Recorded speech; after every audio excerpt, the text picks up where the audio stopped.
Bonjour tout le monde, bienvenue à ce webinaire organisé à l'initiative de la Direction santé mentale et dépendance du CIUS du Centre-Sud de l'île de Montréal, en collaboration avec l'équipe de soutien clinique et organisationnel en dépendance et en itinérance, c'est-à-dire l'ESCODI, et l'Institut universitaire sur les dépendances. Alors, je m'appelle Léonie Archambault, je suis chercheure à l'Institut universitaire sur les dépendances et je vais co-animer ce webinaire avec ma précieuse collègue Karine Hudon, coordonnatrice de l'équipe de soutien clinique et organisationnel en dépendance et en itinérance. Je lui cède le micro pour qu'elle puisse vous saluer. Bonjour tout le monde, contente de vous avoir avec nous. Merci Karine. Alors donc, ce webinaire, c'est le premier d'une série de 3 sur le thème de l'itinérance et de l'usage de substances dans l'espace public. C'est une programmation qui a été rendue possible grâce au soutien de notre précieux comité d'orientation interdisciplinaire et intersectoriel. Vous le voyez ici à l'écran, sa composition, et aussi grâce au travail de notre petit comité organisateur, dont vous voyez aussi la composition à l'écran. Euh, donc, si vous êtes ici aujourd'hui, c'est probablement parce que, comme nous, vous êtes préoccupés par le bien-être des personnes qui vivent des situations d'itinérance et qui utilisent des substances psychoactives. Et d'ailleurs, on a décidé d'organiser cette série de webinaires en réponse aux témoignages d'intervenants qui se demandent comment ils peuvent adapter leurs pratiques à la nouvelle réalité du terrain, qui est marquée par plusieurs crises. D'une part, vous le savez, la crise du logement, de l'itinérance, et d'autre part, la crise des substances toxiques et contaminées, qui a des conséquences vraiment dramatiques sur les surdoses et sur la santé mentale des personnes qui utilisent des substances. Et malheureusement, il n'y a pas de réponse simple à cette question complexe, mais ce qu'on vous propose à travers les 3 webinaires à venir, c'est de se donner un langage commun pour arriver à réfléchir collectivement. Pour atteindre cet objectif-là, on va accueillir donc dans ces 3 webinaires une dizaine de chercheurs qui ont à cœur le bien-être des personnes et qui vont nous partager leurs connaissances et leurs résultats de recherche sous différents angles pour susciter nos réflexions et favoriser une compréhension commune de la problématique. Karine, je te cède la parole. Oui, aujourd'hui, on a la chance d'avoir 2 présentations. La première s'intitule Perspectives de santé publique à la croisée de l'itinérance et de la consommation de substances psychoactives, qui va être présentée par le docteur David Martin-Milot. Et la deuxième s'intitule Prévention des surdoses et intervention auprès des personnes vivant des conditions précaires, qui sera présentée par Andréane Parent et Antoine Bertrand-Deschaines. Vous pouvez poser des questions par le clavardage tout au long de la présentation. Je vais m'assurer de les suivre et de les remettre aux présentateurs, présentatrices à la fin de l'échange qui va avoir lieu à la toute fin. Là, on a réservé un 15 minutes d'échange à la fin du webinaire. Notez que la séance est enregistrée, mais les périodes de questions vont être retirées pour assurer la parole libre lors de l'échange entre nous. L'enregistrement va être disponible sur notre site web dans quelques jours, donc sur le site de l'ESCODI. Je vous invite d'aller le partager à vos collègues, ceux qui n'ont pas la chance d'être avec nous aujourd'hui. Et pour un déroulement optimal, ce qu'on vous demande, c'est de garder vos micros fermés durant la période de présentation. Lorsqu'on va arriver à la période de questions, si vous avez parole, on va vous inviter à ouvrir le micro. Donc, bonne présentation à tous. Merci Karine. Alors, sans plus attendre, je vous présente notre premier conférencier. C'est le docteur David Martin-Milot. David Martin, vous pouvez commencer votre partage d'écran si vous voulez pendant que je vous présente. Donc, docteur Milot travaille comme médecin spécialiste en santé publique et médecine préventive en Montérégie depuis 2018. Il s'intéresse particulièrement à la promotion et à la prévention en santé auprès de personnes en situation de grande précarité. Récemment, il a été nommé directeur régional de santé publique de la Montérégie. Il est également professeur agrégé au département des sciences de la santé communautaire de l'Université de Sherbrooke et co-directeur scientifique du Centre interdisciplinaire de développement international en santé de l'Université de Sherbrooke également. En tant que chercheur régulier à l'Institut universitaire sur les dépendances, il s'intéresse aux inéquités et aux déterminants sociaux de la santé, à l'accès aux services de santé pour différents groupes marginalisés et aux enjeux liés à la consommation de substances et à l'itinérance. Il est engagé auprès de l'organisme humanitaire local et international Médecins du Monde Canada depuis près de 18 ans. Il en est le président du conseil d'administration depuis 2020 et c'est vraiment un privilège de l'accueillir aujourd'hui. Alors, bienvenue, David Martin. À vous la parole pour les 30 prochaines minutes. Alors, merci beaucoup, Léonie. On m'entend bien? Oui, parfait. C'est bon. Donc, d'abord, merci beaucoup pour l'invitation, en fait, à tout le comité d'organisation de cette série de webinaires-là. C'est vraiment un honneur de pouvoir y participer, surtout à voir les autres présentateurs, présentatrices, puis justement l'engouement que tout ça a sollicité, a suscité, pardon. Donc, merci. Je vais partir donc de la présentation. Pas de conflit d'intérêt à déclarer de mon côté. J'ai utilisé l'intelligence artificielle, surtout à des fins d'organisation des idées, toujours pratique en fin de soirée, pour préparer une présentation, mais aussi pour la création d'images également. Donc, j'ai réfléchi à la posture que je vais vous présenter aujourd'hui. Parce que comme vous avez pu entendre de par la présentation que Léonie vous a partagée, j'ai différents chapeaux, puis en fait, c'est l'utilisation de ces différents chapeaux-là à différents moments qui m'aident parfois à activer des leviers qui sont peut-être originaux, qui peuvent être de plus grande ampleur de temps en fonction des contextes et des problématiques rencontrées. Ma posture aujourd'hui avec vous, étant donné justement que d'autres postures vont être présentées aujourd'hui puis dans les prochains webinaires, les prochaines semaines, je vous présente en fait une perspective qui est très santé publique, qui est très dans mon monde professionnel, disons, du quotidien. Donc, celui de médecin spécialiste en santé publique et médecine préventive. J'ai eu la chance, donc, pendant plusieurs années à la direction de santé publique de la Montérégie, d'avoir un rôle transversal, en fait, autour des substances psychoactives. Donc, de travailler autant en promotion, prévention chez les jeunes dans les écoles en soutien à la lutte, dans le fond, à la crise de surdose, qu'également en soutien à l'équipe de la direction santé mentale, dépendance, itinérance, qui est davantage dans les services cliniques ou l'organisation de ces services-là sur le territoire. Mais je veux pas, j'ai un chapeau dépasse toujours sur un autre, donc ça demeure que ma posture est informée et influencée par des nouvelles tâches justement qui sont des tâches de direction dans lesquelles j'ai l'interface peut-être plus directe avec les instances provinciales. J'ai un profil académique, donc j'ai un cerveau, ou une partie de cerveau peut-être de chercheur, donc qui est davantage autour des savoirs théoriques, puis dans l'application autour des savoirs de pratique. J'ai un pied aussi dans le monde communautaire, dans le monde humanitaire, qui a pas mal défini ma vision de la médecine, de la santé. Mon école de médecine à moi, ça a été Médecins du Monde Canada. Et donc, bref, j'ai une compréhension de ce monde-là sans cependant là, vivre peut-être des stress ou une précarité due à une mauvaise reconnaissance du milieu communautaire au Québec. Et finalement, bien, certainement, comme plusieurs d'entre vous, une proximité, que ce soit professionnelle, personnelle, en lien avec les différents thèmes traités, donc que ce soit par des patients, des collègues, des amis ou moi-même. Donc, trois grands éléments, si on veut, de la présentation d'aujourd'hui. Je vais parler un peu du contexte, parce que la mise en contexte va vraiment définir, en fait, les enjeux croisés que je vais vous présenter par la suite. En santé publique, c'est assez large, en fait, ça sur quoi on a travaillé. Autant le matin, je pourrais rencontrer les mairesses de Verchères et de Contrecœur en Montérégie pour parler des effets possibles de l'élargissement du port de Montréal sur la santé environnementale, sur l'aspect psychosocial des citoyens. Puis en après-midi, être plutôt avec justement le milieu communautaire pour parler d'un nouveau programme de soutien à la sécurité alimentaire dans la région ou une proposition pour une mise à l'échelle provinciale. Bref, c'est tellement large qu'on a besoin d'apprendre à penser, finalement. C'est pour ça qu'on utilise des cadres structurels, des cadres, des modèles logiques, peu importe comment on va les appeler.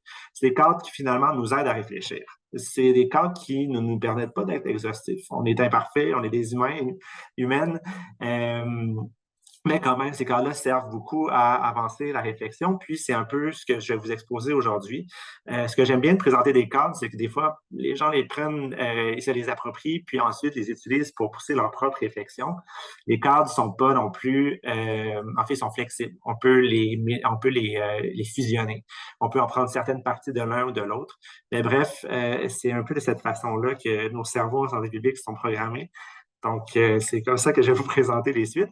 Et finalement, donc, des pistes d'action, puis les leviers collectifs pour terminer et pour peut-être s'inspirer pour la suite. Donc, le contexte dans lequel on est aujourd'hui, c'est pas un contexte qui est simple.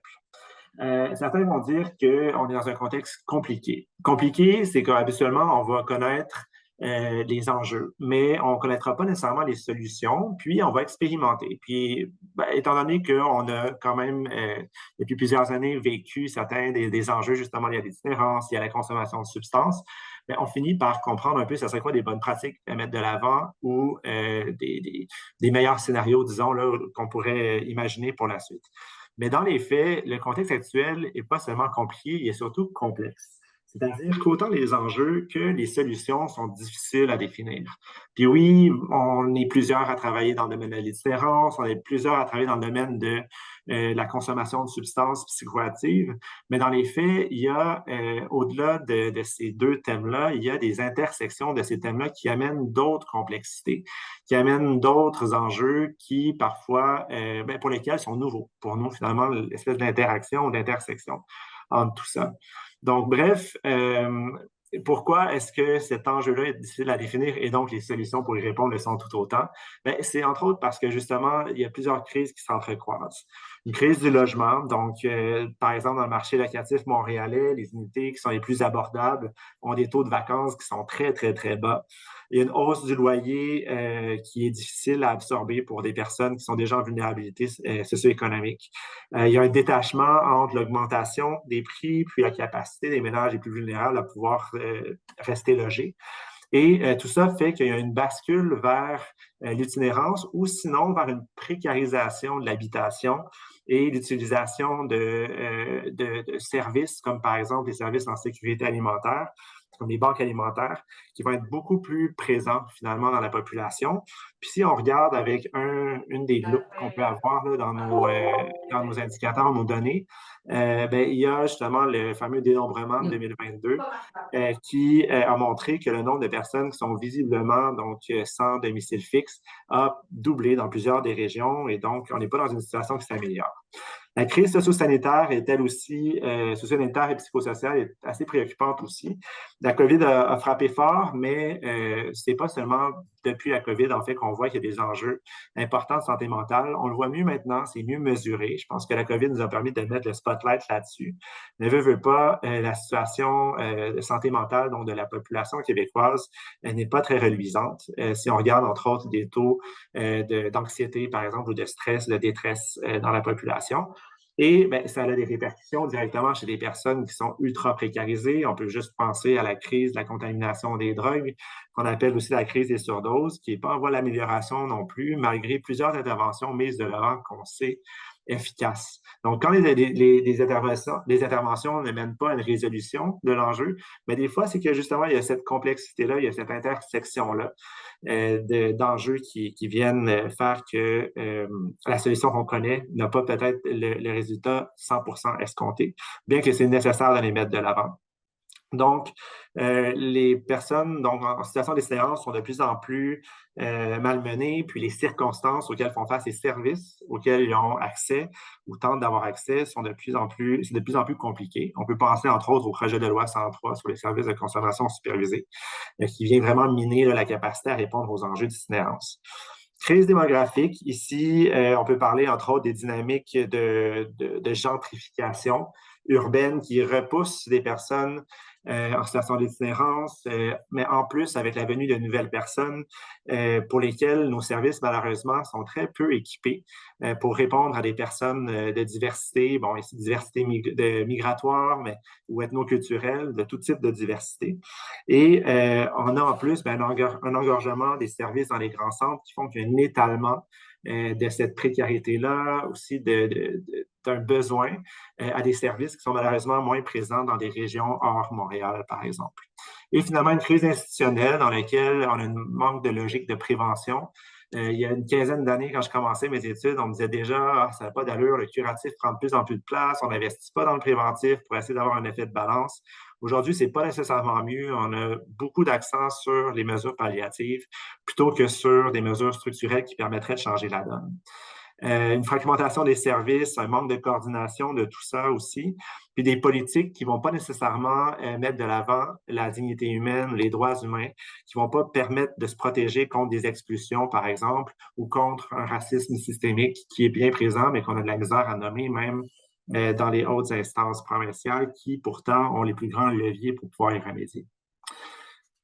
Ça se voit de différentes façons, entre autres dans les raisons pour lesquelles les personnes sont en situation d'itinérance. On a pu le voir, des données qui commencent à dater, donc 2023, il y en aura bientôt des nouvelles, mais on a pu voir vraiment, en plus de l'augmentation de l'itinérance visible, une complexification, puis aussi des raisons évoquées d'expulsion qui montrent quand même que l'itinérance n'est plus seulement chez les personnes en très grande précarité d'emblée, mais aussi une bascule vers l'itinérance qui est beaucoup plus importante dans la population générale. Dans ces dernières minutes que je vous ai parlé, en fait, je vous ai parlé surtout de facteurs qui sont au niveau structurel, faible filet social, manque de logement, etc. Mais il faut penser que dans la réalité des gens, dans ce qu'ils vivent en interrelation avec les autres, avec les systèmes qui régissent le Québec, bien, il y a leurs propres difficultés, leurs propres spécificités aussi. Donc, des facteurs de risque qui, malheureusement, vont se perpétuer parce qu'on a la difficulté à bien les accueillir et bien pouvoir y remédier avec les personnes principalement concernées. Si on pense à tout ce qui est pauvreté, un faible niveau de scolarité, l'isolement social, puis, dans le quotidien des gens, bien, les traumatismes qu'ils ont pu vivre en bas âge parce qu'il y a plusieurs années, on a aussi échoué peut-être à mettre en place des mesures structurelles qui allaient améliorer le niveau de scolarité, l'isolement, la pauvreté, la stigmatisation de la génération antérieure. Des comorbidités physiques, des troubles de santé mentale, des troubles d'usage de substances ou de jeux qui sont bien présentes aussi. Et ce qu'on voit et ce qui vient mettre une interface directe entre les éléments structurels ou systémiques, les systèmes dans lesquels on appartient, et le quotidien des gens, mais c'est ces points de bascule-là. C'est la perte de logement, c'est la perte d'un emploi, c'est les transitions qui sont peut-être un peu moins investies par le gouvernement, si on pense, parce que dans le fond, les transitions, c'est toujours des moments de fragilité. On investit beaucoup du primaire au secondaire, le passage du secondaire au cégep, les premières relations amoureuses, les premières expériences d'emploi, mais on investit beaucoup moins la sortie du centre jeunesse, la sortie du milieu carcéral, la sortie de la réadaptation pour les personnes qui sont aux prises avec des problèmes de dépendance aux substances. Malheureusement, c'est d'autres moments de transition qui affectent pourtant les personnes qui sont encore plus déjà fragilisées par d'autres raisons et qui gagneraient vraiment plus à être investies d'une bonne façon et donc en respect des droits humains et de la dignité des personnes qui vont avoir à faire face à ces transitions-là. Donc, le constat, c'est que l'itinérance, la précarisation extrême des personnes en lien avec leur consommation de substances, ça traduit un échec collectif à garantir des conditions de vie dignes et saines. Vous allez voir ici, je vais pas présenter la consommation de substances comme étant un enjeu parce que je ne vois pas que c'est nécessairement un problème. C'est vraiment la précarisation extrême des personnes à cause de la consommation de substances, de par le cadre légal, politique, économique dans lequel elles se retrouvent, qui, lui, est un enjeu sur lequel il faut travailler. Et donc, l'itinérance, la précarisation liée à la consommation sont certainement des symptômes d'inégalités structurelles qui ne sont pas seulement de la détresse individuelle, mais qui en sont aussi. Donc, c'est important de vraiment faire un zoom-in sur l'individu, de faire un zoom-out sur ce qui l'affecte au niveau structurel, même si parfois, bien, on n'a pas l'impression d'avoir nécessairement les leviers pour pouvoir pallier à ça. Donc, face à des inégalités, à des iniquités et des facteurs structurels qui sont défavorables, c'est quoi réellement notre pouvoir d'agir? Je vais essayer de mettre un peu de lumière dans ça, un peu d'espoir peut-être là-dedans, avec ma perspective de santé publique. Et puis là, je savais, je suis un naïf optimiste. J'ai l'impression, j'ai la tendance, je veux dire, à voir souvent le soleil là où il n'y en a pas, mais je crois quand même que parfois, ça peut au moins donner des pistes de réflexion, des pistes d'action ou un début de réflexion à des individus pour qu'on puisse mieux travailler ensemble par la suite. J'essaie donc de voir quel cadre pourrait s'appliquer à ça. On parle justement de complexité, d'intersection. En fait, il y a un cadre assez intéressant qui vient du Centre de collaboration nationale des déterminants de la santé, qui date donc de 2017, et que c'est un cadre sur comment est-ce qu'on peut faire face et agir autour de l'intersectionnalité. Donc, intersectionnalité qui est l'intersection des différents systèmes d'oppression qui peuvent finalement affecter un même individu et qui complexifie autant sa situation que la façon qu'on peut répondre aux enjeux vécus, qui vient des mouvements féministes dans les dernières années. C'est une lunette très intéressante qui, d'abord, met, vous voyez à son centre, la méthode critique comme étant un essentiel. On a combiné la théorie, l'action, la réflexion. Donc, vous voyez déjà la combinaison de chacune de nos perspectives autour de la table virtuelle. Là, je vois qu'on est 236 en ce moment. C'est merveilleux. Mais la combinaison de toutes ces perspectives-là est nécessaire puis doit se faire en continu. Donc, il faut créer des dialogues. Ensuite, quatre façons ou quatre axes, disons, sur lesquels on peut se pencher. Évaluer, faire rapport, établir des partenariats, donc avec d'autres secteurs d'activité, modifier et orienter les interventions, et participer à l'élaboration des politiques. Je vais commencer par évaluer et faire rapport avec vous. Donc, c'est celui qui est en haut, donc d'appliquer le point de vue intersectionnel au processus d'évaluation et de communication des résultats en matière de santé. En gros, ce que je vais faire, c'est que je vais essayer de vous partager une lecture qui est la mienne, qui n'est pas, comme je vous disais, qui n'est pas la vérité absolue, c'est ma perspective en fonction de mes propres biais, mes propres vécus, de ce que je vois dans les intersections entre les deux thématiques qui nous intéressent. D'abord, santé mentale, dépendance. Donc, je vous rappelle qu'on parle à la fois d'itinérance et de la précarisation liée à la consommation de substances. Donc, on voit dans la population de plus en plus, enfin, on voit même en santé publique, on voit dans nos interventions de plus en plus de place pour pouvoir parler du plaisir lié à la consommation, ce qui est en soi une bonne chose parce qu'on connecte mieux avec les gens pour se situer là où elles sont, pour pouvoir les accompagner dans les besoins qu'elles peuvent avoir en lien avec leur consommation. Donc, génial, mais il faut savoir qu'il y a aussi parfois la consommation qui est faite pour la gestion de la douleur, pour le stress, pour le trauma, finalement pour essayer d'oublier des choses pour lesquelles on a plus de difficultés pour aller chercher des services ou pouvoir y remédier nous-mêmes.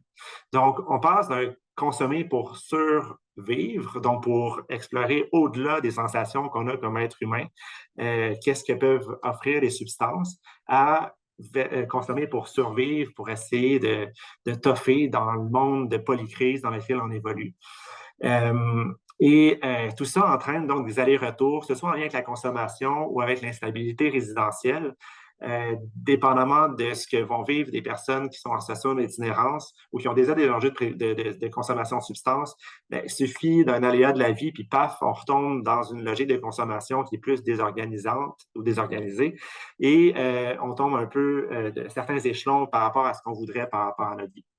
Même chose pour l'instabilité résidentielle. Des fois, le fait de consommer, on va avoir moins accès à certains endroits où on va être en état d'intoxication, donc on se faire mettre dehors, puis on va perdre notre logement, on va augmenter notre consommation. Donc, il y a vraiment un cycle ici ou une espèce de cycle virtueux qui s'opère entre consommation et logement. Et d'autant plus que consommer, ça coûte cher, donc ça implique encore moins d'argent pour s'alimenter, moins d'argent pour se payer un logement ou pour du moins le garder. Et donc, encore une fois, on a plusieurs cycles qui s'opèrent entre santé mentale, dépendance, consommation, itinérance.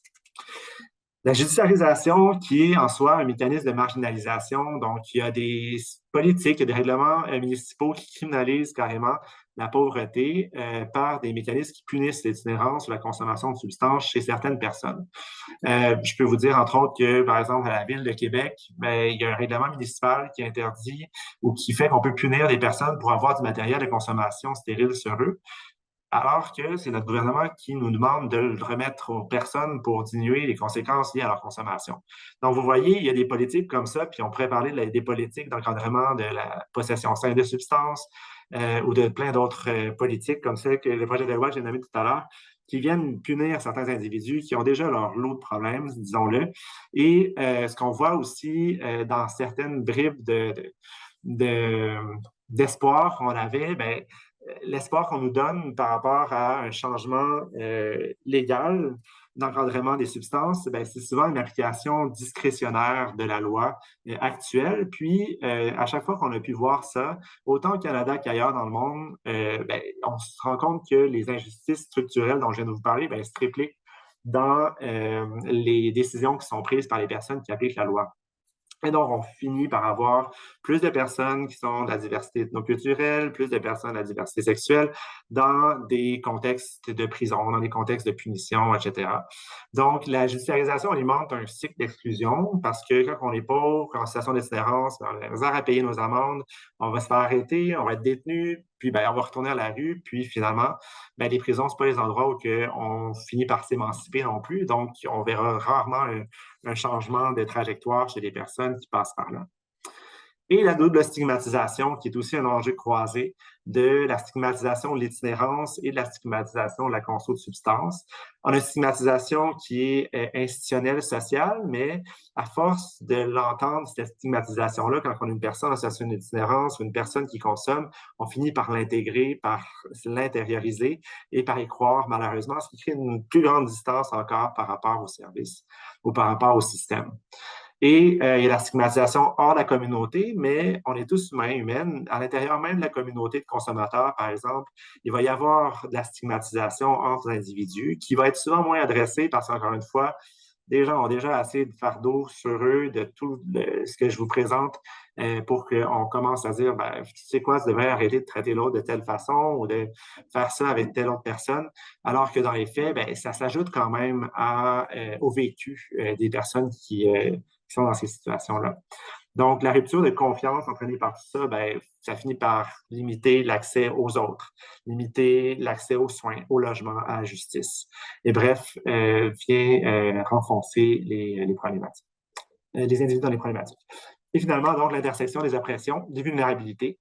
Je n'irai pas dans les détails de chacune, je pense que vous les connaissez bien pour la plupart, mais que ce soit les femmes, les jeunes, les personnes des premiers peuples, les personnes migrantes, les personnes à la diversité LGBTQ+. En fait, chacune a ses propres logiques de précarisation. Si on pense, entre autres, par exemple, aux personnes des premiers peuples, ben, il y a des effets persistants du colonialisme qui entraînent un déracinement culturel, mais aussi une incohérence des univers, même conceptuels, qui sont imposés par notre société. On parle d'itinérance, ben, la solution à l'itinérance, c'est d'avoir un toit. Voici ce que présentent nos politiques.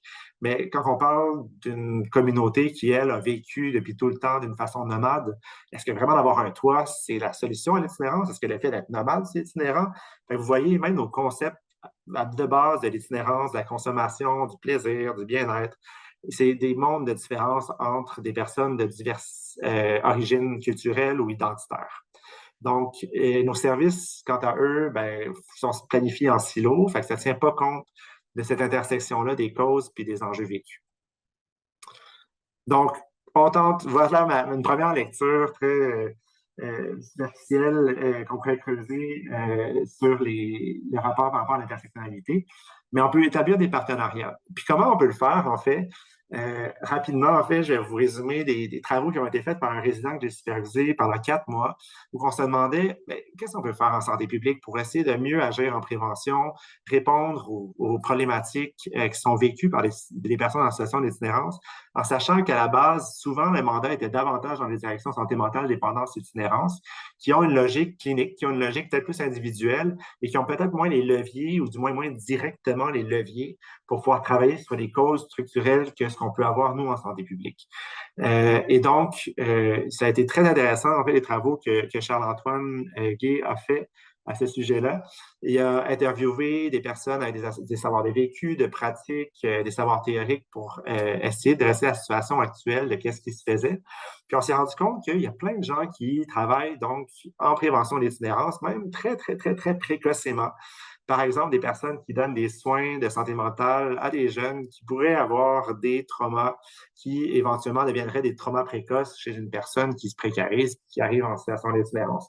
C'est juste que il y a tellement de choses qui se font que les gens vont pas nécessairement se lier aux autres, vont pas allier leur perspective de qu'est-ce qu'un fait versus qu'est-ce que l'autre fait. Et pourtant, quand on fait ça, on a beaucoup plus de facilité à alimenter des leviers ou des actions qui sont plus structurelles. C'est-à-dire, par exemple, si moi, dans mon équipe de santé publique, je sais qu'il y a tant de personnes organisatrices communautaires qui agissent au moment clé de la transition où que la personne risque de perdre son logement. Je pourrais peut-être avoir ces données-là, ces informations-là, ces savoirs de vécu-là pour pouvoir faire un plaidoyer qui est encore plus efficace quand j'arrive à ma table de concertation directement devant le ministère, devant la directrice nationale de santé publique. Donc, la connexion entre les différents individus qui ont des réalités de pratique, des réalités de vécu différentes est clé. C'est une des raisons pour lesquelles on voudrait mettre de l'avant davantage des mesures ou des actions qui favorisent la participation publique, la participation citoyenne, parce que c'est ces connexions-là qui finissent par donner des politiques qui sont beaucoup plus basées sur les droits humains, sur la dignité humaine, sur le réel vécu des gens dans leur propre précarité complexe. Et donc, qu'est-ce qu'on a fait avec ça? Puis là, je ne vais pas vous lire tous les objectifs ici. C'est que en faisant justement l'espèce d'organigramme de qui fait quoi, où, comment, puis à quel niveau de la précarisation de la personne qui finit par être en situation d'itinérance ou très précarisée liée à sa consommation, bien, on a pu voir que finalement, il y a plein de choses qui se font, il y a plein d'objectifs qui sont mis de l'avant. Puis c'est tous des objectifs sur lesquels on peut poser des actions. D'assurer de réduire la pauvreté, l'exclusion sociale. Okay, ça peut paraître distal, mais si on parle d'assurer l'accessibilité aux services des organismes communautaires, si on parle de réduire la prévalence des troubles de santé mentale, etc., il y a des actions qui sont plus près de plein d'individus autour de nous. Et donc, à partir de ces objectifs-là, on peut mieux identifier les partenaires. Puis, à partir des actions qui découlent des objectifs, on peut mieux comprendre nos rôles, responsabilités. Puis, on peut voir c'est où il y a des dédoublements, c'est où est-ce qu'il y a des trous dans notre offre de services globale par rapport à la précarisation des individus. Puis donc, ça nous donne une compréhension commune des postures de chacune et de chacun, puis un meilleur respect des rôles et responsabilités, puis des actions qui alimentent davantage des transformations systémiques, comme je vous ai donné comme exemple un peu plus tôt. Bref, ça a été bien utile de faire ça. 5 minutes, Martin? Oui. 5 minutes encore? Oui, c'est bon, merci. Parfait, ça me va, ça tombe bien. Donc, il resterait justement à modifier et orienter nos interventions. Puis justement, en sachant ce que les autres font, ça nous donne un univers de possibilités pour interpeller des acteurs qu'on n'a pas l'habitude d'interpeller parce qu'on ne sait soit pas qu'ils existent ou on ne pense pas qu'on peut avoir des liens avec eux. Fait que ceux qui ont le pouvoir d'avoir justement peut-être accès à des personnes qui sont au gouvernement, etc., mais peut-être de reach out, d'aller vers des personnes qui ont des connaissances terrain plus aiguisées. Ça serait vraiment une grande recommandation que je vous ferais. Puis, ensemble, ce que ça fait, c'est qu'on est capable d'identifier peut-être des moments clés ou des fenêtres d'opportunité pour avoir des meilleures politiques. En ce moment, en fait, on est à réviser le programme national de santé publique dans lequel il y a des actions qui vont être là pour les 10 prochaines années. C'est très structurant. Il y a plusieurs politiques qui s'écrivent actuellement, donc c'est peut-être un des bons moments pour pouvoir faire ces liens-là. Et donc, quelles pistes d'action on peut mettre de l'avant? Quels sont nos leviers collectifs? Mais d'abord, en fait, dans la fameuse pyramide de Charles-Antoine, qui, tout en bas, on voit des interventions qui sont davantage dans l'intensité du moment, des mesures plus palliatives, comme les refuges, des soins individuels chez des personnes qui ont déjà justement des enjeux de santé. Et en haut, c'est des mesures qui sont davantage globales ou plus systémiques. Mais en parallèle à tout ça, il y a l'empowerment puis la réduction des préjugés qui va améliorer l'efficacité de chacune des interventions. Donc, comment est-ce qu'on peut renforcer le pouvoir d'agir des personnes puis des communautés? Bien, il faut savoir que c'est à la fois une fin, mais c'est aussi un moyen. Fait que oui, il y a des choses qui sont mises de l'avant, mais on pourrait les mettre à l'échelle encore davantage. Par exemple, la participation active des personnes concernées, super. On le fait dans le milieu communautaire, on a des pairs aidants, on commence à le faire dans les services, mais est-ce qu'on le fait vraiment au niveau de la planification ou l'évaluation même des services? Valoriser le savoir expérientiel, super. On le fait de plus en plus, mais est-ce que vraiment ce savoir expérientiel-là se retrouve dans nos considérations, même dans la gouvernance? Où sont les experts de vécu dans la réalisation du Plan national de santé publique dont je viens de vous parler? Est-ce qu'on construit des solutions avec des acteurs communautaires et municipaux ou est-ce qu'on est plus dans une logique de je te consulte quand ça me tente, puis je vais voir si je reprends vraiment tes arguments? Donc, il faut peut-être questionner nos façons de faire. Puis pour ça, aussi, il faut renforcer la prévention à tous les niveaux. Je vous parlais tout à l'heure du fait qu'on est davantage dans le curatif que dans le préventif. Donc, du côté de la prévention primordiale ou primaire, donc plus en amont, on agit sur les causes structurelles. Qu'est-ce qu'on peut faire par rapport au logement, au revenu, à la sécurité alimentaire, à l'éducation, à l'inclusion, à l'aménagement? Dans la prévention secondaire et tertiaire, on peut limiter les effets des trajectoires de précarisation, donc avec toutes les interventions de réduction des risques et des méfaits, des interventions de proximité, la réduction de la judiciarisation ou l'accès intégré aux soins. On peut aussi favoriser la cohésion sociale, la cohabitation inclusive. On parle quand même de consommation de substances dans les espaces publics. Bien, comment est-ce qu'on fait pour ça? On peut faire l'influence stratégique du plaidoyer. On fait des campagnes de sensibilisation pour déconstruire les stéréotypes, puis montrer aux gens, en fait, qu'est-ce qu'ils peuvent faire à l'échelle qu'elles ont. Souvent, moi, je leur dis, ben, change tes mots. D'abord, parle de personnes en situation d'itinérance plutôt que de parler d'un sans-abri. Parle d'une personne qui consomme des substances plutôt que de parler d'un junkie. Tout ça, ça vient faire un monde de différence dans l'inclusion des gens quand ils entendent notre langage. On peut faire la médiation sociale, des brigades de cohabitation, des travailleurs de milieu. On peut avoir un design urbain qui est plus inclusif avec des halles chaleur, des cafés communautaires, de l'art public participatif.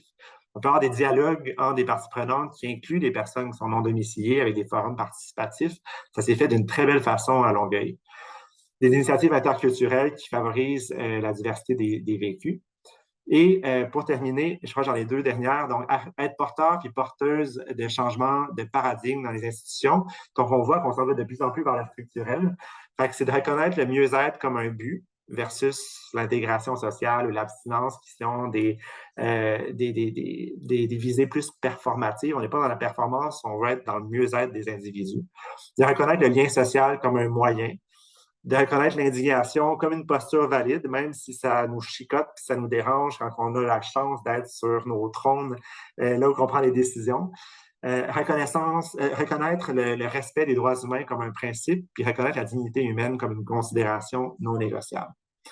Et tout ça peut se faire d'une façon, comme je disais un peu plus tôt, en se connectant. L'action intersectorielle, c'est un grand mot pour dire interconnexion entre des personnes qui viennent de secteurs différents, communautaires, santé, éducation, etc. Donc, c'est quelque chose que les santé publiques peuvent faire dans vos régions, si jamais ça n'existe pas déjà, aller cogner à leur porte, mais de mettre en lien les différents acteurs et actrices, puis d'avoir des chantiers donc sur l'itinérance, sur les facteurs de précarisation liés à la consommation. Ça se fait aussi par des coalitions, des alliances régionales pour défendre des politiques en respect des droits humains, puis bien, le plaidoyer, donc avec toutes les mesures que vous connaissez en lien avec le plaidoyer. Donc, bref, l'itinérance, la précarisation liée à la consommation de substances, ce n'est pas des choix individuels, c'est des symptômes d'inégalité structurelle que nos institutions doivent reconnaître puis combattre. Travailler en concertation, ça permet de dépasser la réaction à l'urgence pour s'attaquer aux causes profondes. Le pouvoir d'agir des personnes concernées doit être au cœur de toute solution. Il faut reconnaître le savoir des vécus pour mieux co-construire et favoriser une participation active des personnes concernées, puis le faire pour de vrai. Et finalement, bien, un changement de paradigme, ça s'impose pour défendre la dignité humaine comme principe non négociable, puis bâtir des environnements où le mieux-être de chacune et chacun, sans exception, prime sur le contrôle ou la conformité. Donc, voilà, et les références ensuite. Merci beaucoup, David Martin. Ça dépose bien la série de 3 webinaires qu'on a préparés pour nos participantes là, pour les lundis à venir. C'est très apprécié, c'était très clair et on voit la foule en délire en ce moment. J'aurais une petite question pour vous avant qu'on passe à la prochaine présentation. Si on avait une chose à retenir au niveau des actions individuelles pour améliorer nos interventions dans l'espace public, qu'est-ce que vous auriez à prioriser, là? Qu'est-ce que vous nous direz qu'on devrait faire individuellement comme intervenant, comme citoyen? En fait, je vais peut-être avoir l'impression de me répéter, mais ce que j'ai vu qui a vraiment bien fonctionné chez nous à Montérégie, puis c'est merveilleux, en fait, c'est de créer le lien avec d'autres acteurs qui sont peut-être au-delà de ce qu'on a avec lesquels on a l'habitude de travailler. Par exemple, chez nous, ben, on a des bons liens entre le milieu des services policiers et le milieu communautaire. Je sais que dans certains contextes, on est plus dans la confrontation, mais une fois qu'on a une confiance, puis on n'est pas obligé d'être d'accord sur tout, mais une fois qu'on a au moins le dialogue qui est ouvert, ben, ça permet, par exemple, aux policiers, au moment d'arrêter la personne, de peut-être mieux savoir où diriger la personne plutôt que la judiciariser. Ça permet aussi de créer des liens qui vont être plus solides, par exemple, si la police décide d'aller débarquer pour pouvoir frapper fort, disons, sur un réseau criminel, ben, en connaissant le communautaire, peut-être qu'ils pourront dire, ben, éventuellement, dans ce secteur-là, il va y avoir quelque chose, on n'a pas le choix de descendre, mais allez investir le quartier parce qu'il va y avoir des personnes qui sont prises dans du proxénétisme, qui sont prises dans des dynamiques de consommation avec un pusher qui les laisse pas sortir. et ça va se précariser. Donc, allez, ça va être nécessaire que vous y alliez. Fait que, bref, de faire le lien avec des acteurs, même à votre niveau local, régional, provincial, peu importe, ça va vraiment permettre de mettre de l'avant les nouvelles pistes de solutions, peut-être à des enjeux qu'on connaît déjà un peu trop bien. Mille merci, David Martin. Très éclairant. Ça nous donne des outils pour réfléchir. Pendant que je vais vous présenter nos prochains conférenciers, ils vont pouvoir débuter leur partage d'écran. Je profite de l'occasion aussi pour leur dire donc qu'on sera avec eux pour les 30 prochaines minutes, que je prendrai la parole 5 minutes avant la fin juste pour leur faire un petit coucou, leur dire qu'il reste 5 minutes. Donc, on accueille Andréane Parent, qui est professeure agrégée à l'École de travail social de l'Université de Montréal. Ses travaux portent sur les pratiques d'intervention collective et de proximité. Ses plus récents projets traitent de la transition socio-écologique et de la prévention des surdoses liées à la consommation de substances psychoactives. Plus largement, elle s'intéresse aux inégalités sociales et à la lutte à la pauvreté, au développement des communautés, à l'action collective, aux pratiques professionnelles et organisationnelles qui visent l'équité et l'équité en santé, à la santé urbaine et rurale et à la justice environnementale et climatique. Elle est formée en anthropologie, en travail social et en santé publique et elle privilégie des recherches qualitatives réalisées dans une perspective transdisciplinaire. Et professeur Parent est accompagné par Antoine Bertrand Deschênes, qui est doctorant et chargé de cours à l'École de travail social à l'Université de Montréal. Il travaille depuis plusieurs années au sein de projets de recherche collaborative menés avec des organismes communautaires autour de la prévention des surdoses. Son projet de thèse porte plus particulièrement autour des dynamiques de reconnaissance à l'œuvre dans le travail des pairs ou des personnes qui ont un savoir expérientiel lié à l'utilisation de substances et aussi en réduction des méfaits. Et au-delà de ses implications en recherche, Antoine est mobilisé depuis plusieurs années au sein d'organisations qui œuvrent en réduction des méfaits, puis il participe aussi à plusieurs projets et événements qui poursuivent des missions de justice sociale. Donc, je leur cède la parole et à la fin, on aura une période où on pourra échanger avec tous les conférenciers, répondre à vos questions. N'hésitez pas à les inscrire dans le chat d'ici là. À vous, Andréane et Antoine.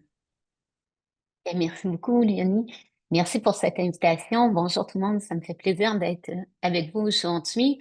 Je commencerai juste par dire que j'ai pas de conflit d'intérêt, mais je souhaite quand même mentionner que la présentation aujourd'hui est inspirée de 4 projets de recherche qu'on a fait au cours des dernières années. Et ces projets ont été financés par divers bailleurs de fonds, dont l'Occupé Sud, l'Université de Montréal, l'Organisme Rap Jeunesse, les équipes de recherche Regard et Interaction et le conseil régional, le CRSH, excusez-moi, qui finance les projets de recherche en sciences humaines au Canada.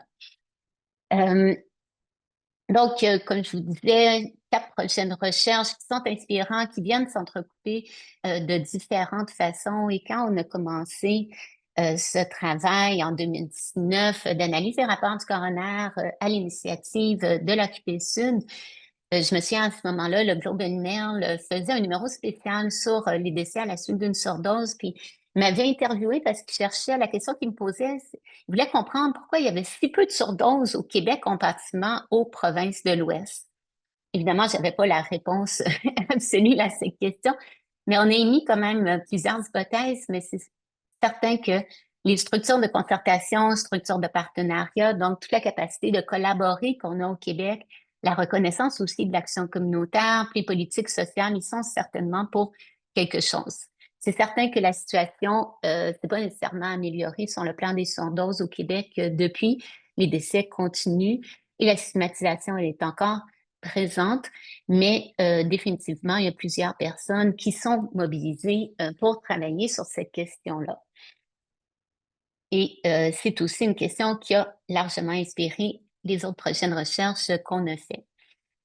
Dr Miot a vraiment bien mis la table pour cette présentation.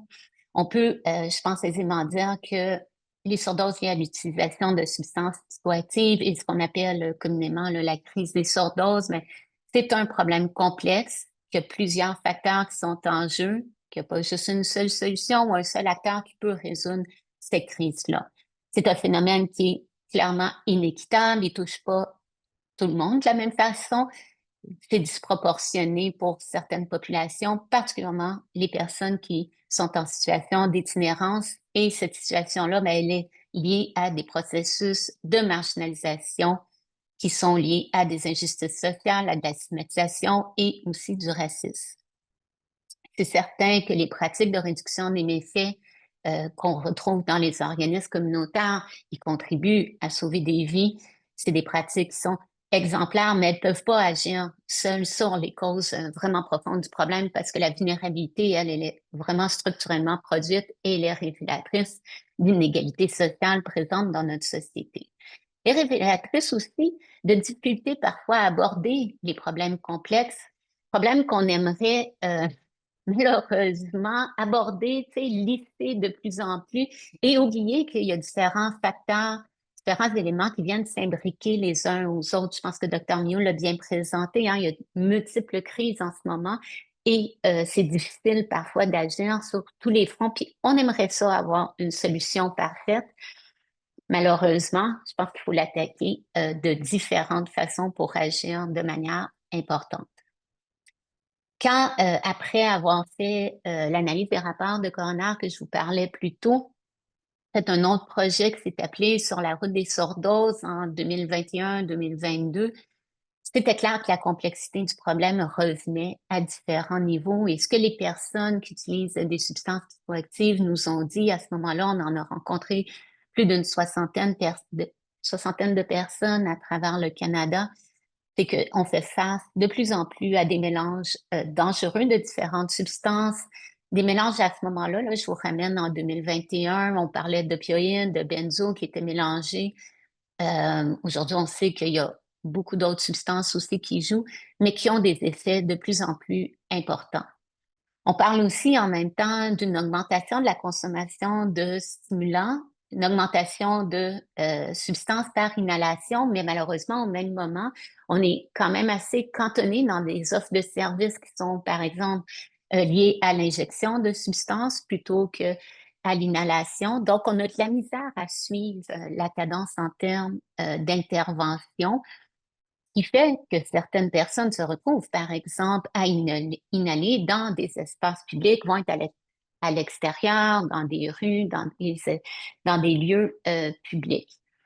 Et étant stigmatisés, mais au sein même de ces espaces, que ce soit la pratique de la consommation ou les personnes, que ce soit par le geste pose ou aussi parfois même par leur apparence, par des discours, etc., mais elles se retrouvent à devoir soit se cacher, soit à consommer de différentes manières qui est liée à la précarité et qui les met davantage à risque.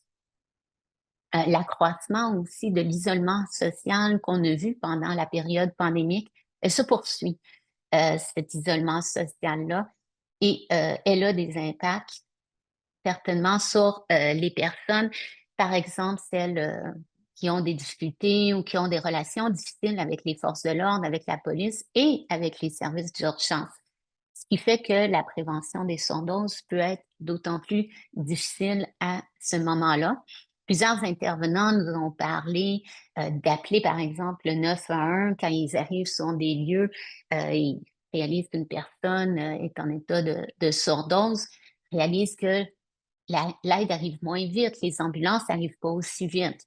Donc, c'est des témoignages qu'on a eus qui laissent à penser que la stigmatisation, elle est présente, ce qui fait que les intervenants m'ont dit à certains moments, ben, on ne dit même plus qu'on est sur une surdose, on dit qu'on est avec quelqu'un d'inconscient. On essaie de ne pas tout dire parce que si on dit tout, on sait que ça ne fonctionnera pas de manière aussi idéale. Le fait aussi que la stigmatisation peut amener des personnes à refuser les services d'urgence, bien évidemment, ça vient augmenter la difficulté, leur précarité, puis le risque aussi de décéder des suites de la surdose. Je pense que ce qui est important à se rappeler toujours, c'est que consommer dans l'espace public, quand on est en situation d'itinérance, c'est pas un choix. On vit dans l'espace public.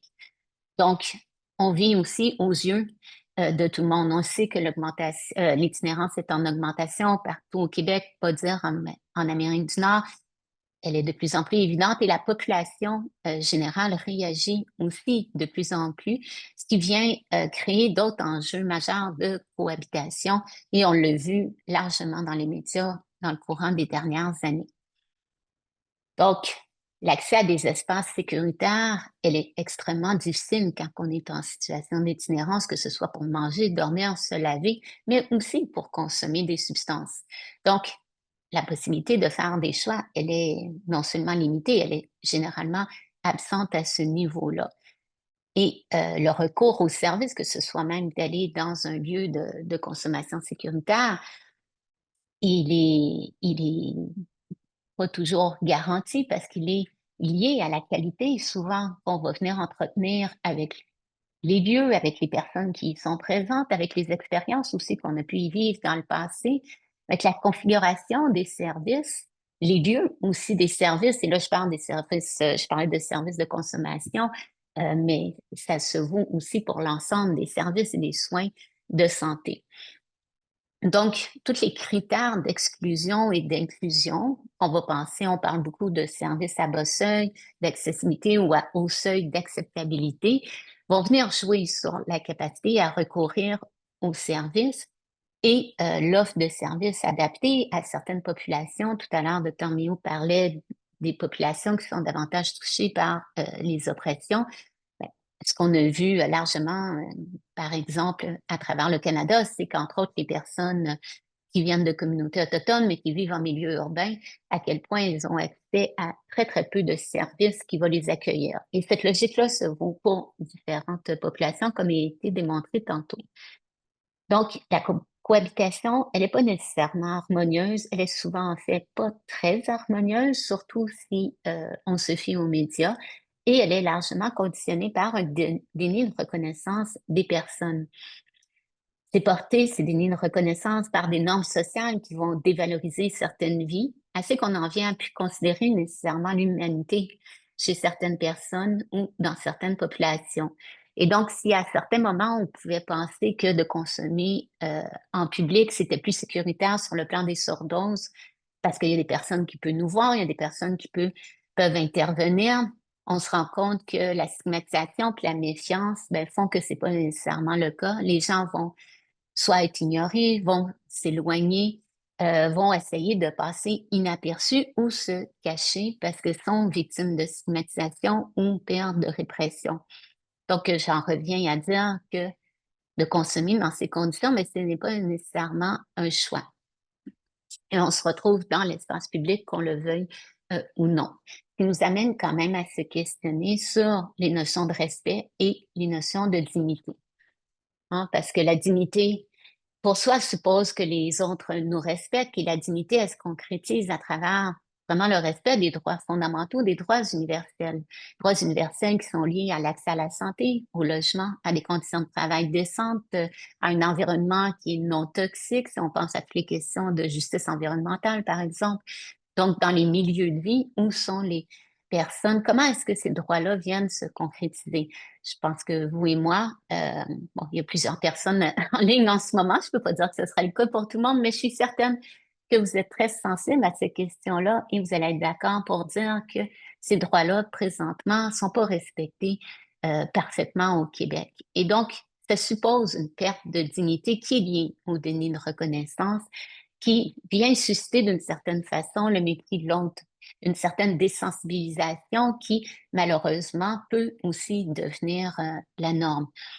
Je disais tantôt, les médias jouent un rôle important hein, à ce niveau-là. Là, j'ai mis quelques exemples. L'allée du crack, on en parlait il y a quelques années. Je pense que c'est encore dans l'imaginaire populaire, malheureusement. Mais récemment, on a vu, je crois que c'était dans la presse, des commerçants, pour pas nommer un sport expert, tu sais, qui nous rappelaient à quel point pas leur rôle nécessairement d'intervenir. Donc, la notion de responsabilité sociale, elle n'est pas là de façon égale pour tous. Et donc, la dignité humaine, elle devrait donner le droit et le devoir de s'indigner face à ce qui vient bafouer ces droits-là, qui vient bafouer le droit des personnes, la manière que les personnes sont traitées, les injustices auxquelles elles font face. Mais malheureusement, de vivre dans l'espace public, aux yeux de tous, au jugement de tous, mais ça retire un peu de facto la dignité des personnes. Donc, qu'est-ce qui reste? Mais il reste l'indignation et c'est ce que je souhaite que vous reteniez. On va en reparler à la fin de la présentation. Je vous amène à la théorie de Nancy Fraser que je me suis donné la permission d'adapter par l'image que vous avez ici, parce que Nancy Fraser nous permet de bien comprendre comment est-ce que cette situation-là, elle se perpétue, mais comment aussi on peut agir sur la situation de différentes façons. Donc, pour Fraser, l'atteinte d'une justice sociale, ça implique de réunir un ensemble de conditions qui sont nécessaires, qui vont permettre à tous les membres d'une communauté de participer sur un même pied d'égalité à la vie sociale et d'atteindre une certaine parité de participation. Donc, que tous puissent participer aux choix sociaux qui sont faits. Donc, l'auteur accorde une importance particulièrement importante au processus démocratique qui mène la lutte aux injustices en s'intéressant à la distribution inéquitable des ressources au sein même des sociétés, à l'exclusion de certaines populations, aux mécanismes de représentation de ces populations-là et aux dénis de reconnaissance qui sont liés à l'invisibilisation ou encore au mépris. Ces différentes dimensions-là vont venir interagir et vont venir se renforcer mutuellement et auront des répercussions auprès de différentes populations, dont les personnes en situation d'itinérance. Du côté de la redistribution des ressources, évidemment, l'injustice relève que cette forme, cette injustice des ressources, elle renvoie aux structures économiques de la société. Du côté de la reconnaissance, on pense plutôt à des formes de reconnaissance culturelle ou symbolique qui sont aussi associées à des modèles sociaux de représentation, donc les normes sociales dont je parlais tout à l'heure, et qui peuvent être liées à la non-reconnaissance et au mépris. Donc, Fraser va venir proposer à la fois des remèdes qui sont davantage correctifs pour agir actuellement sur ces situations-là, et elle va proposer aussi sur un peu un continuum des remèdes qui sont davantage transformatifs, qui vont venir s'attaquer aux causes. Donc, on va penser à des solutions qui sont davantage structurelles. Ce qui m'amène, en tout cas, moi, du moins, à comprendre que c'est pas l'un ou l'autre, mais il faut agir actuellement avec peut-être des fois des solutions qu'on va penser qui sont trop petites, qui font pas honneur à l'ensemble de la situation, qui ne permet pas d'agir d'une façon idéale, mais qui va nous permettre de construire vers des solutions qui sont davantage transformatrices. Donc, si c'est souhaitable de développer une approche qui intègre harmonieusement ces deux dimensions-là de la justice, soit des politiques publiques qui vont favoriser la reconnaissance et des politiques qui vont favoriser une redistribution qui vise les transformations sociales, si on veut modifier en profondeur les structures de base. Fraser va proposer des réformes qui ne sont pas nécessairement réformistes, mais qui vont nous amener à faire ces changements-là davantage structurels. Donc, c'est une approche vraiment qui favorise une prise de conscience de la limite de nos propres actions en intervention, qui ne permet pas de répondre toujours à des grands objectifs de transformation, mais qui permettent d'agir à différents niveaux sur un continuum qui va de solutions plus ponctuelles à des transformations vraiment plus radicales. Et je trouve que c'est là que ça devient vraiment intéressant pour les intervenants et en intervention.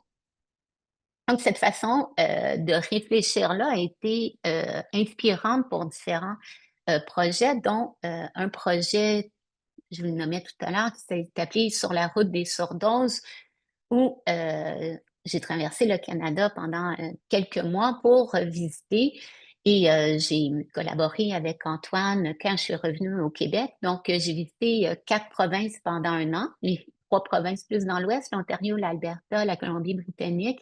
Et avec Antoine, on a fait le travail au Québec par la suite. Et ce qui nous a permis vraiment de constater que la redistribution des ressources était étroitement liée aux orientations des gouvernements en place, hein, et des gouvernements principalement provinciaux, puis des politiques que ces gouvernements-là adoptaient qui vont venir jouer sur les interventions qu'on est capable de faire. Et donc, la BD que vous pouvez voir d'un côté qui est disponible, les 2 documents, mais je vous invite à lire la BD, c'est peut-être plus fun. Elle est disponible en ligne, je pense qu'on vous a mis le lien. Et la consulter, elle fait ressortir 4 éléments clés qu'on a pu recenser à travers les différentes provinces. Tout d'abord, la collaboration intersectorielle, le travail des pairs, le rôle des militants ou des personnes engagées et l'action communautaire.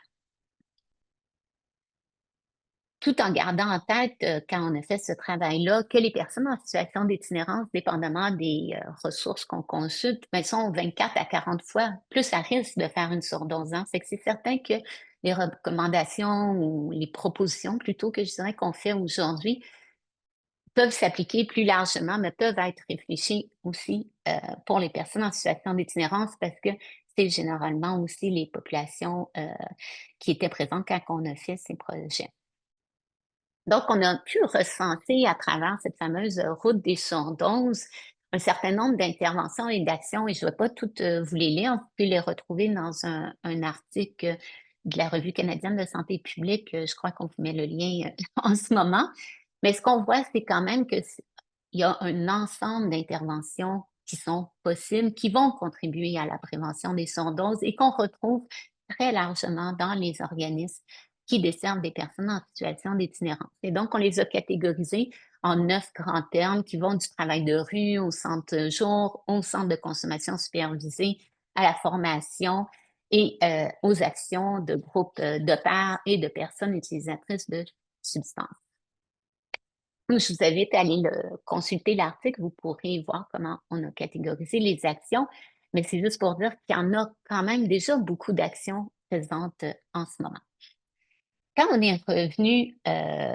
suis revenue au Québec, par contre, on a réalisé en faisant des entretiens à Montréal et tout particulièrement dans le nord de l'île, que les interventions, par contre, elles ne voulaient pas dire nécessairement la même chose pour toutes les personnes dans tous les milieux. Et donc, de façon surprenante, dans le nord de l'île, à la fois les intervenantes et nous-mêmes, on avait un peu l'impression que les messages de prévention, il y a beaucoup d'actions qui sont liées, oui, à la distribution, par exemple, de matériel de consommation sécuritaire, mais aussi beaucoup de messages qui sont plus de type éducatif, où on veut être certain que les personnes vont mettre en place les bonnes stratégies. Donc, on leur passe l'information sur comment les mettre en place. Et donc, on se rendait compte que ces messages-là, mais ils ne résonnaient pas nécessairement. Donc, à la demande de l'organisme RAP Jeunesse, à leur initiative et en collaboration avec d'autres organismes du nord de l'île financés par la Direction de santé publique, on a fait un projet de recherche interventionnelle qui un projet de recherche interventionnelle, excusez-moi, qui nous amenait à comprendre ce qui distinguait ce secteur, puis comment on pouvait adapter les interventions en conséquence. Donc, on a cherché vraiment à comprendre quelles sont les meilleures interventions. Donc, on a fait une revue rapide de la littérature que Antoine va vous présenter tout de suite après, mais aussi de nombreuses périodes d'observation dans surtout les centres de jour et les services d'intervention mobile, des entretiens avec des usagers de services qui étaient à risque de surdose et des entretiens de groupe avec des acteurs locaux et des intervenants du milieu. Alors, je te donne la parole, Antoine, pour que tu nous présentes la première étape qui était de faire la revue rapide de la littérature. Merci, Andréane. Donc, oui, cette revue rapide de la littérature-là, juste pour les informations méthodologiques, on a vraiment adapté la méthodologie de Maureen Dobbins qui vise l'utilisation, en fait, de données probantes dans l'élaboration de politiques et de programmes d'intervention. Donc, on a vraiment cherché la littérature sur les interventions reconnues pour prévenir les surdoses publiées entre l'année 2018 et la fin de l'année 2023. Donc, avec cette méthodologie-là, ce qu'elle nous a permis vraiment, c'est de cibler des articles de synthèse qu'on va appeler sur différentes pratiques. Donc, un article de synthèse, c'est un article qui réunit plein d'études simples, donc plein de petites études, donc il va venir vraiment synthétiser les données probantes sur une thématique en lien avec la prévention des surdoses.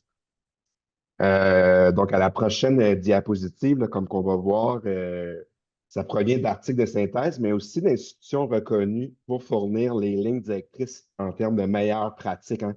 Au Québec, on a par exemple l'Institut national d'excellence en santé et services sociaux, ou encore l'Initiative canadienne de recherche sur les questions de substances, communément appelée le CRISIB dans le langage courant. C'est le genre d'institution qu'on a. Donc, on a sondé plusieurs banques de données et puis on a vraiment retenu, en fait, 40 articles, comme je vous dis, aux lignes directrices de synthèse et d'institutions qui émanent de bonnes pratiques et autour de systèmes, en fait, hein. Donc, ils peuvent être liés à la prévention des surdoses. Donc, c'est vraiment intéressant, la panoplie de thématiques qui est ressortie de ça. Premièrement, on a tout ce qui est la formation et le recours à la naloxone. Notamment, si vous avez la chance d'aller voir le document, vous verrez là, les notions d'équité dans l'accès à la naloxone, la stigmatisation aussi. Pourquoi les obstacles aussi à l'utilisation de la naloxone, de recourir à son utilisation en situation de surdose et certaines pistes d'action qui émanent de la littérature en lien avec ça. Les questions aussi liées aux surdoses de stimulants, hein, notamment les bonnes pratiques qui pourraient être implantées en termes de safe supply, d'éducation aussi autour des risques de stimulants, notamment avec le partage de matériel de consommation qui va amener aussi des risques importants de surdose.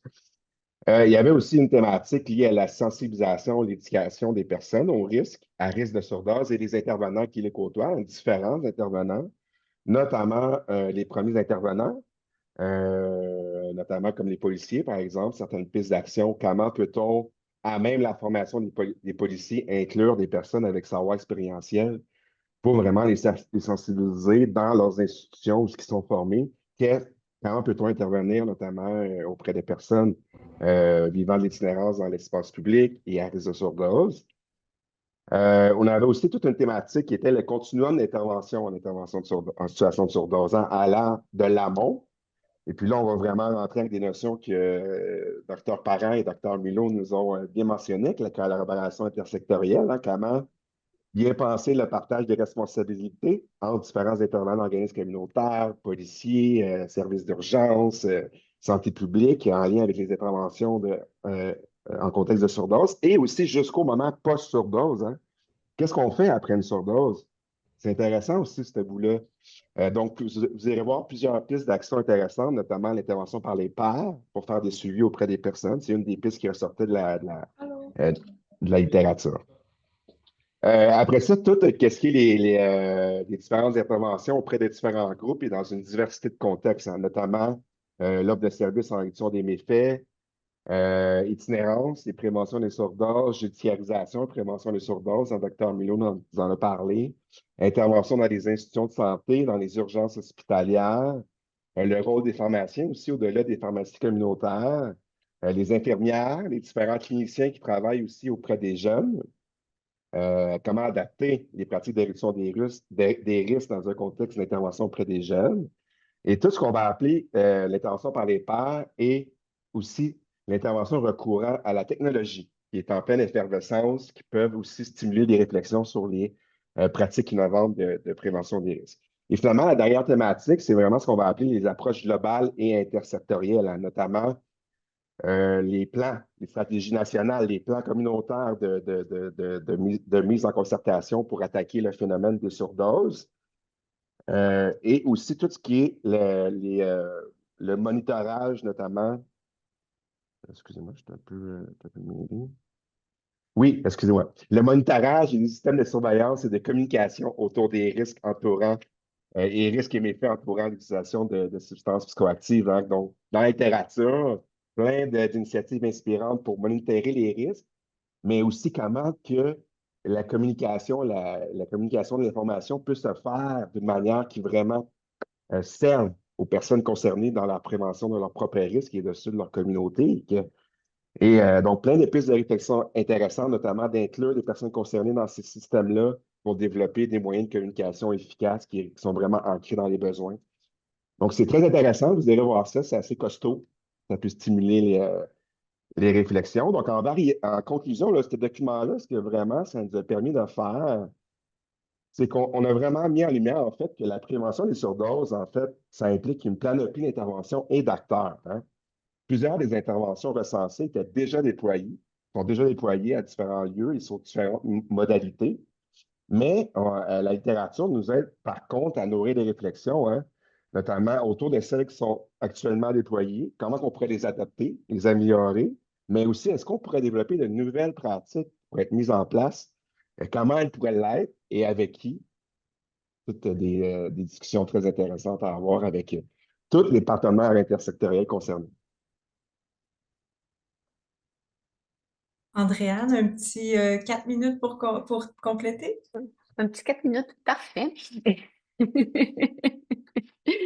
Donc, après la revue de littérature qu'Antoine vous a présentée, merci Antoine de l'avoir présentée, on est allé voir les personnes, comme je vous disais tout à l'heure, qui utilisent des substances et qui étaient considérées par les intervenants des organismes comme étant à risque de surdose. Donc, qu'est-ce que les personnes nous ont dit? Ça nous a surpris parfois. Plus de la moitié des personnes qu'on rencontrait nous ont dit qu'elles estimaient qu'elles n'étaient pas à risque de surdose, qu'elles étaient capables de contrôler la surdose grâce à leur expérience, à leur connaissance des substances et à leurs propres limites, mais que leur perception du risque augmentait si elles avaient déjà elles-mêmes vécu une surdose, si elles avaient dû intervenir auprès d'une personne ou si elles avaient perdu un proche dans un contexte comme ça. Mais elles nous ont aussi beaucoup parlé des différents facteurs qui limitent leur capacité à se protéger. Donc, si d'un côté, elles ne se sentaient pas nécessairement à risque, même si je pense que, bon, on sait aujourd'hui quand même qu'il y a des risques associés à toutes les substances en ce moment, ou en tout cas, ou presque. Il y a quand même des facteurs qui limitent la capacité à se protéger. Donc, on va penser à des problèmes de santé physique, des problèmes de santé mentale, mais aussi à de l'exposition à la violence, à la victimisation, au stress, au traumatisme liés à des surdoses vécues par les proches, à la stigmatisation, la judiciarisation, etc. Donc, ils sont là tous des facteurs qu'on peut travailler et renforcer pour favoriser la prévention auprès des personnes. Donc, ces personnes avaient aussi un intérêt marqué pour de nouveaux services. Donc, on nous a parlé du souhait d'avoir des services de consommation supervisés qui sont adaptés à leur réalité, où on peut inhaler des substances, où il y aurait un horaire flexible. Une offre accrue aussi en réduction des méfaits dans les sites fixes. Donc, on parle des centres de jour, donc davantage d'heures d'ouverture pour les accueillir, pour pouvoir aller s'y reposer, pour manger, se laver, de rencontrer des intervenants, mais rencontrer aussi des parents aidants qui vont les comprendre, qui vont les aider à faire des liens. Donc, les intervenants, de leur côté, par contre, ils nous ont parlé du besoin d'être mieux outillés, d'être davantage soutenus en matière de prévention des surdoses, tout particulièrement dans le contexte de l'urgence. Donc, quand on intervient dans ce contexte d'urgence, comment est-ce qu'on peut s'assurer que tout le monde a une formation en réanimation cardio-respiratoire, en plus d'être capable et d'avoir de la naloxone avec soi pour pouvoir intervenir? Donc, vraiment, les stratégies qui sont mises de l'avant par les personnes recoupent ce qu'on a vu dans la littérature, dans ce qu'Antoine vous a présenté, mais on se rend compte que les stratégies qui sont fondées sur la relation de confiance et de l'expérience des personnes sont celles qui sont principalement utilisées, du moins par les personnes qu'on a rencontrées. Et dans ce contexte, les revendeurs, mais ils occupent une place qui est un peu ambivalente. Hein, si d'un côté, ils peuvent contribuer à la sécurité de leur clientèle en partageant de l'information, par exemple. On le sait, ils sont parfois en contact d'ailleurs avec des travailleurs de rue. Donc, il y a de l'information qui peut être partagée à ce niveau-là. D'autres personnes nous ont parlé qu'ils peuvent aussi être une forme de menace auprès de certaines personnes qui pourraient vouloir causer du tort. Donc, c'est pas toujours clair, mais ce qu'on sait, c'est que c'est nécessaire de soutenir davantage les personnes utilisatrices de substances, que ce soit à travers des activités de sensibilisation et d'information, mais beaucoup par le biais d'activités de conscientisation sociale, comme on l'a parlé avec Fréré dans le temps. Donc, beaucoup de pédagogie, entre autres, faite par les pairs, par des personnes qui pourraient faciliter la création de liens dans ces activités-là, qui pourraient aussi favoriser le référencement, d'offrir un suivi post-surdose, etc. Donc, faciliter en fait tout le soutien qui est offert aux personnes. Et je tiens à dire que c'est important, oui, de mieux soutenir les personnes utilisatrices de substances elles-mêmes, mais il ne faut pas leur faire porter toute la responsabilité de la prévention, parce qu'on le disait tout à l'heure, il y a énormément d'éléments qui sont structurels. Donc, c'est important de collectiviser les enjeux, que ce soit à travers des activités de groupe, de conscientisation sociale, d'action sur les déterminants structurels ou sociaux, et aussi de réfléchir à développer davantage l'organisation communautaire en réduction des méfaits, que ce soit à l'intérieur des CIS et des CIUS ou des organismes communautaires, mais vraiment d'avoir des personnes que c'est leur tâche de soutenir cette mobilisation, cette action sociale.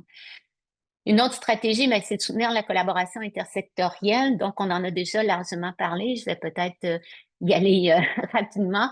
Mais il y a toute la question du continuum d'intervention là, qui va de la détection du risque de surdose à l'intervention post-surdose et vraiment de clarifier les rôles et les responsabilités de tout un chacun à ce niveau-là.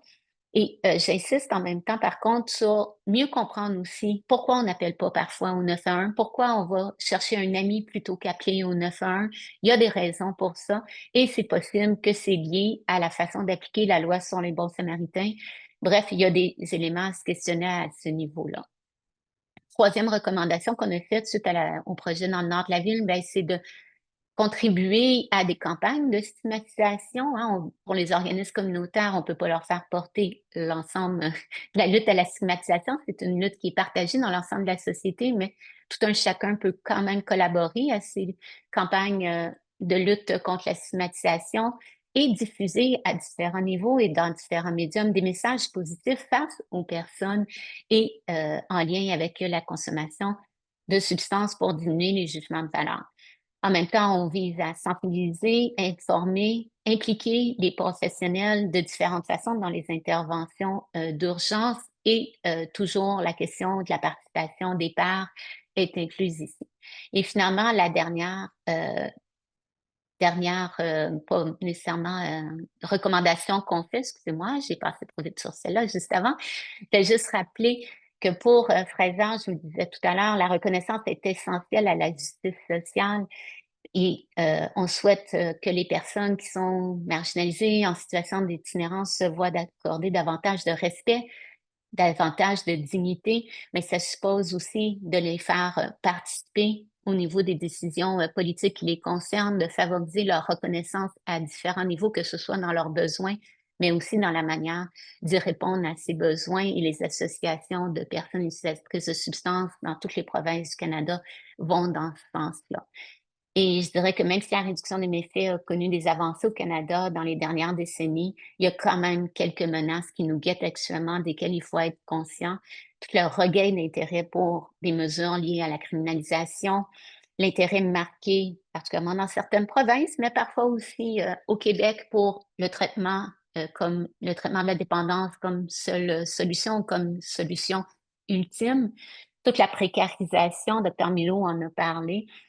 Ça m'amène à dire qu'il faut privilégier un développement des communautés qui est inclusif, qui nous amène à accepter que l'utilisation de substances est un fait. C'est pas un combat à mener, ni contre l'utilisation, mais surtout pas contre les personnes qui utilisent les substances. Il faut adopter une perspective qui est plus large, qui va agir sur les déterminants structurels, sociaux, et développer des milieux qui sont globaux pour comprendre les processus de marginalisation, les facteurs qui vont mener à l'accès aux ressources dans son sens large, pas juste service. Je vous laisse là-dessus, je me permets, il y a une petite conclusion en rappelant que l'itinérance et l'utilisation de substances dans l'espace public, mais c'est des enjeux complexes. Il n'y a pas de solution miracle, je pense que vous l'aurez compris là, après plus d'une heure à le dire.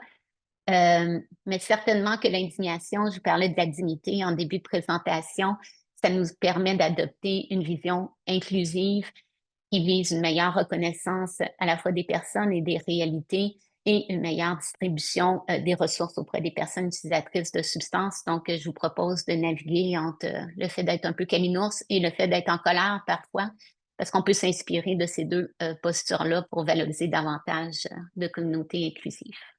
Merci.